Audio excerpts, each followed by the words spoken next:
I believe that everything is a story, which means leadership is a story. What does it mean to be a leader? What does it look like to lead? What does it look like to be led? These things are all stories, and these stories that we carry are shaped by our experiences. At some point, we watched someone lead. We were probably being led, and we saw the results of that. And they were probably like okay-ish or not, but maybe we didn't think too hard about it. And we're not paying that close attention. So we carry forward with us some of those experiences, and those things shape us and how we lead. There's no such thing, they say, as a natural born leader. So that means it must be something that's learned, which probably means then that leadership might be a choice. And that perhaps we have the choice of what story we want to tell ourselves and others about what it looks like to be a leader. I can give you an example. Several years back, I had to make a choice of what kind of leader I was going to be here at Of the Sea. Was I going to continue to be the kind of leader that attaches to the idea of being the owner of this organization, which has its pros and cons? Or was I going to attach to the idea of being what we would call a steward of this organization, which has a different set of pros and cons?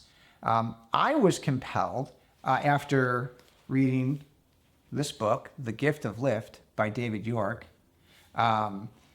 to follow the stewardship path. And I would highly recommend you check out this book. A lot of good stuff in there. But essentially, the difference being between owners and stewards is that owners, while they are building something and they are in the building of that thing, creating a lot of goodness for others, that definition that David York uses is it's still, at the end of the day, the primary thing that you are serving as an owner is yourself. And the investment that you have in this organization and your personal return on that investment. And that actually is not a horrible thing. And that's actually a good thing. What is potentially lacking there, as he describes, is what shows up in the concept of stewardship, as he defines it.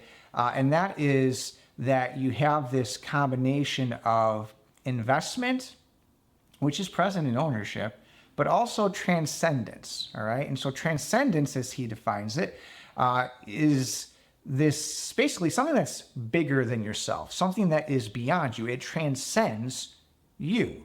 And therefore, that is the thing that you are actually investing in versus in a more, I guess, ownership model. The thing that you are investing in is your thing. The word steward is an interesting word.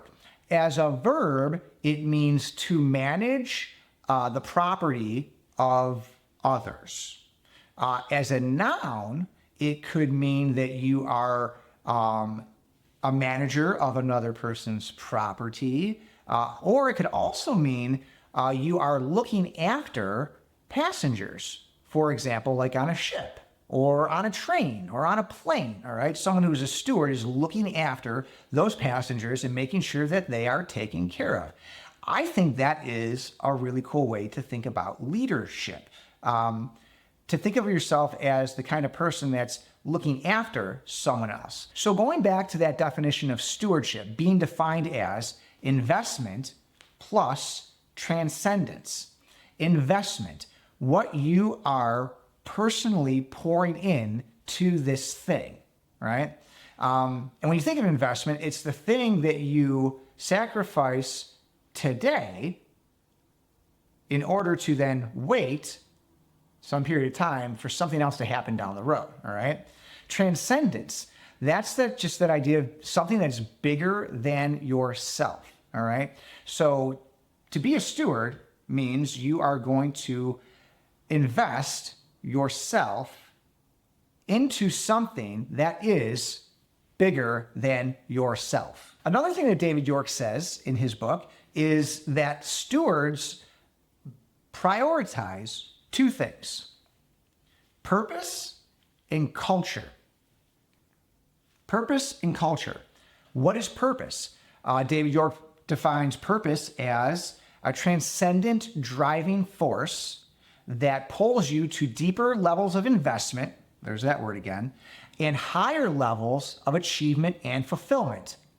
A transcendent driving force that pulls you to deeper levels of investment and higher levels of achievement and fulfillment. So a transcendent driving force, something that is compelling you, right? But it's transcendent, which means it's bigger than you. And what's it doing? It's pulling you to deeper levels of investment. You are pouring yourself increasingly into this thing. And what results? Higher levels of achievement. You are able to accomplish more of what you're here to accomplish, and higher levels of fulfillment, which doesn't really need to be explained. You know what that means, right?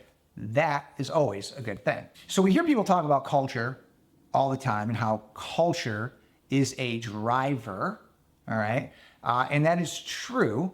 And I guess stewards in their leadership, they make culture one of the most important things. And there's lots of ways that you can do that, but you cannot do that if you do not determine to do that. It is an intentional act, which is a choice, right? And if we think about it again as leadership being a story, what we're talking about is intentionally shaping the story of your leadership through two lenses. Purpose, your why, and culture. Basically, what we all have in common as we are pursuing this why.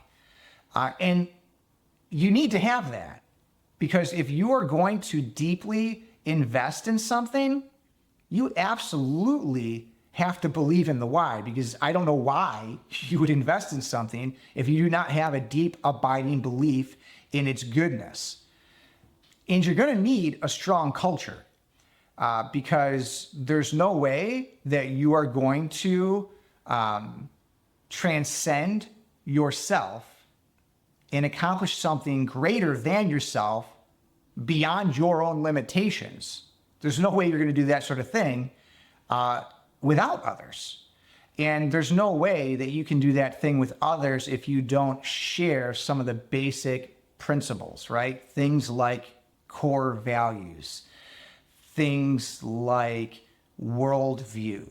You don't necessarily have to be clones of each other. You don't have to think alike, but you have to be committed to a certain way of living life and showing up in the world and playing the game, right? And that's really what culture is about, is defining what those basic principles are and just being relentless about living it and promoting it amongst your organization. And so that's what stewards do. They prioritize purpose, your why, and culture, those shared beliefs and those things that you have in common. Leadership is a story.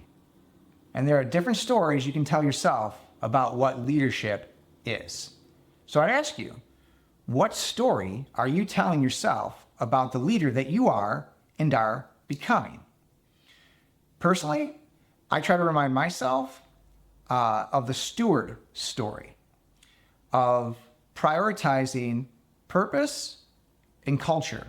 And I found that the more that I do that, the more I see the impact that is made in the team that I work with, in the work that we're doing in the world.